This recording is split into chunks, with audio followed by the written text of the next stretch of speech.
Ganito ang senaryo araw-araw dito ang makikita natin sa Maharlika Highway from Santo Tomas, Batangas going to Lucena, Quezon. Kaya naman may bagong ginagawang proyekto ang ating gobyerno. Ito ang magiging alternatibong daan sa Maharlika Highway na araw-araw ay palagi na lang traffic. Meron itong habang 58.6 km mula Santo Tomas hanggang Lucena. Ito ang TR4 o Toll Road 4. Magkakaroon din ito ng 7 interchanges. Una ay yung Santo Tomas, Batangas na 4 na kilometro lang simula sa Calamba Junction. Pangalawa ay yung Macban Interchange na may 11 km simula sa Santo Tomas Interchange na kukonekta ito sa San Luis Avenue papuntang Bay, Laguna. At ang pangatlong namang interchange itong San Pablo na may 12 km simula sa Macban. Kukonekta naman ito sa M. Leonor Street sa may San Pablo, Laguna. At ang pang-apat ay ang Chaong Interchange na may 8 km away from San Pablo Interchange na diretso itong kukonekta sa Maharlika Highway. At ang Candelaria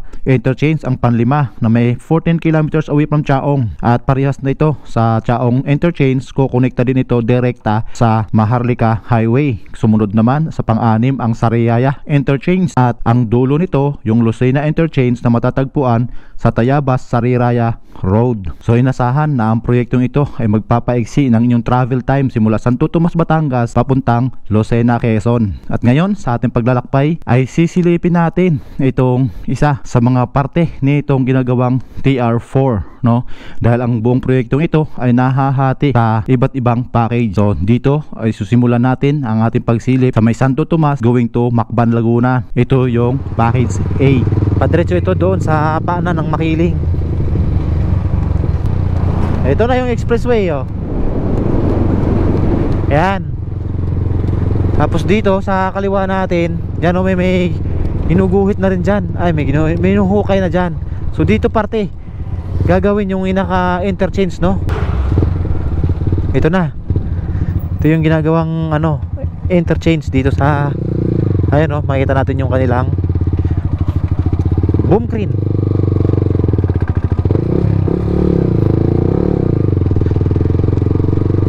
Ayan na, dito yan sa Calamba Interchange. Yun.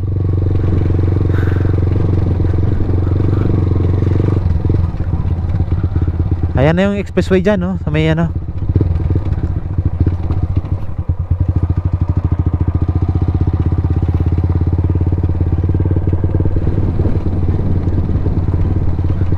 tas may mga nakalatag ditong semento. Ano ba to? O dati ba tong pabrika dito? Ano ba itong mga semento na to nakalagay dito? So hindi pa nagagawa itong parte dito, no? May ginagawa lang silang dyan, no? Pero itong kalsada ay hindi pa. May ginagawa lang silang anong tawag dyan, pundasyon para sa magiging rampa nitong interchange, no? So ito yung pinaka magiging daanan na mula dito sa South Luzon Expressway. Ay ito yung magiging entry point, no, dito sa TR4. Dahil ito na yung South Luzon Expressway, ito yung nagawa na nilang pinaka pundasyon ng flyover na gagawin para sa isang interchange dito sa parte ng Saimsim, Calamba, Laguna, no? Ayan, so mula dito ibabaybay naman natin itong ginagawang kalsada na kaduktong nito papunta naman ng Alaminos. Titingnan natin ngayon kung ano na ba ang nagiging resulta nitong ginagawang expressway, no, from dito sa Calamba, Laguna papuntang Lucena, Quezon.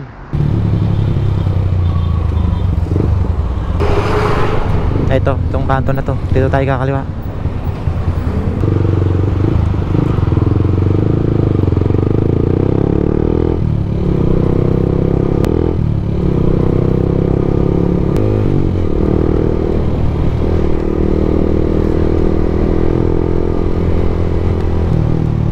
Ito yung ginagawa.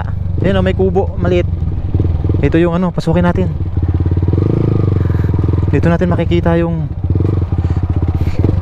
nagawang interchange ng TR4 dito sa Barangay San Felix. Ayun yung mga naglalakihang truck na nakatambay dito. Siguro dalan yan ng mga panambak, no, sa kalsada. So ito na pala yun, no?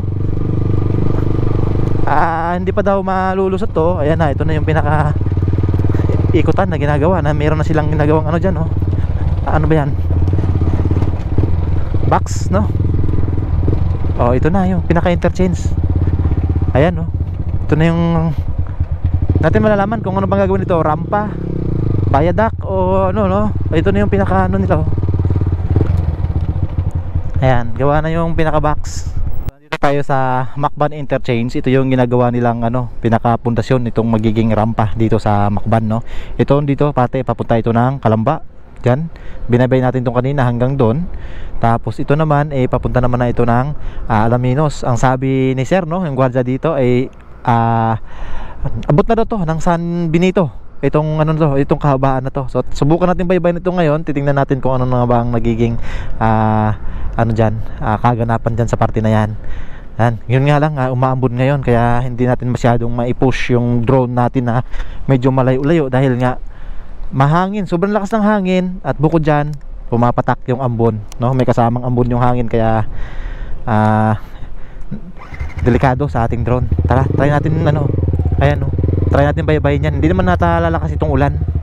Tsaka kahit mabasa tayo, okay lang at malapit lang naman to. Santo Tomas. Less than 1 hour lang makakauwi na agad tayo ng Cavite. Saka meron daw mga bahayan dito na pwede natin pagsilungan naman. Ayan, no. So paalam lang tayo dito sa mga bantay, no, gwardiya at mga engineer na meron dito kasi may mga parte daw dito na bawal pasukin, no, bawal pang magano, gawa nga ng mga may construction pang ginagawa, siyempre delikado, no. Ayan.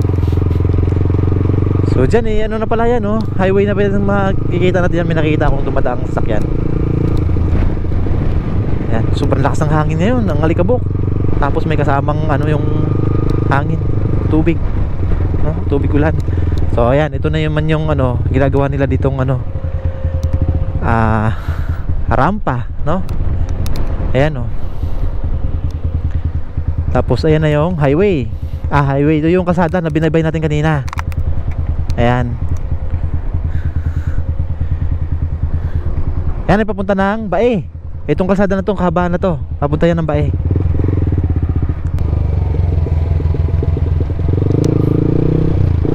Boss, wala akong dala.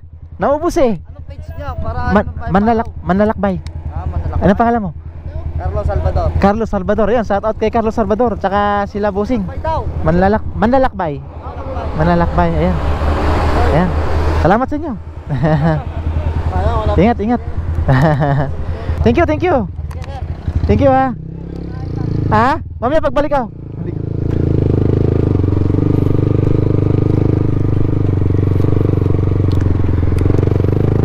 So ayan, no, yung kahabaan nito, yung kalsada ang tinawid natin, yan ipapunta naman ng San Felix.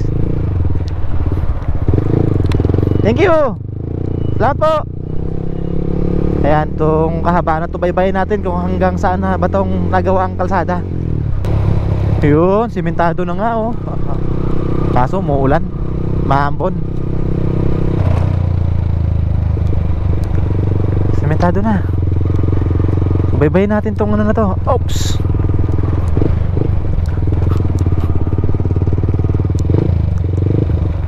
Ayan, oh. Sumahaba na rin pala tong nagagawa nitong sementado. Tanaw na natin dun sa unahan, oh.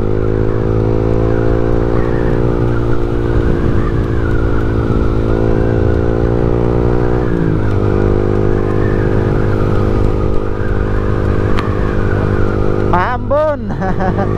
Ano ba yan?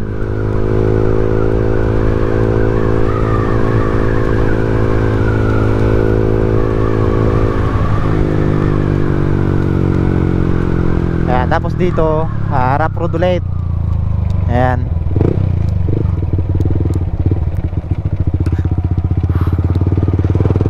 So yung sementado nasa mga ilan ba? May ano kaya?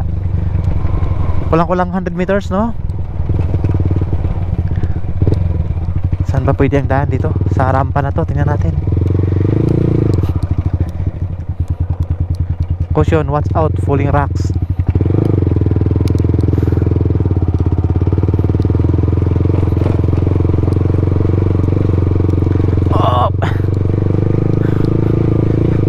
So ayan, ito na yung kahabaan ng TR4. So parte dito, hindi ko lang alam kung ano kasi Macban hanggang doon sa Macban eh, no? Dito sa ano pa to, parte pa to ng Macban eh. Pero ito siguro ito na yung part ng package B, no? Ito na siguro yung part ng package B.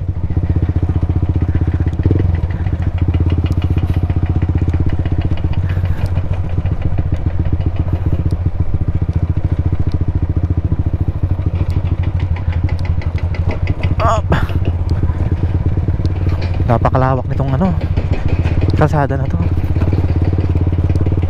Sana hindi mo bumuhos ng ulan ng malakas. Kasi abutin tayo dito sa looban, no? Patay masilungan. Oh.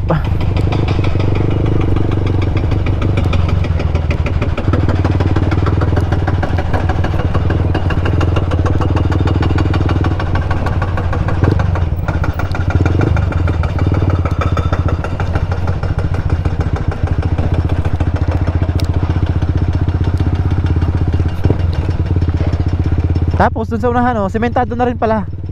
Dun sa unahan, may parting sementado na rin. Ayun, oh.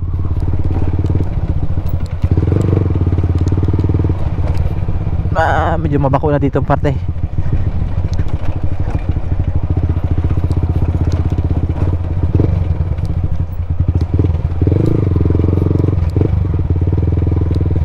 Oops.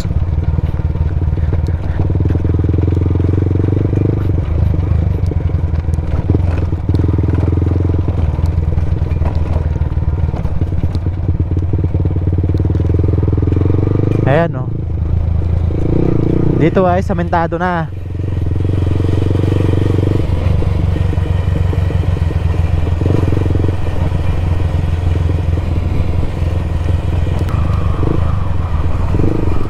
Ayan, oh, lalaki ng uwak kaya delikado mag drone dito. Kaya ano naman natin drone natin.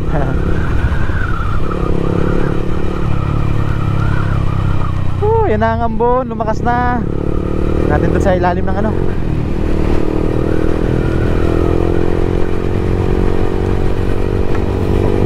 Ano ba yan? Umambon pa, umulan pa.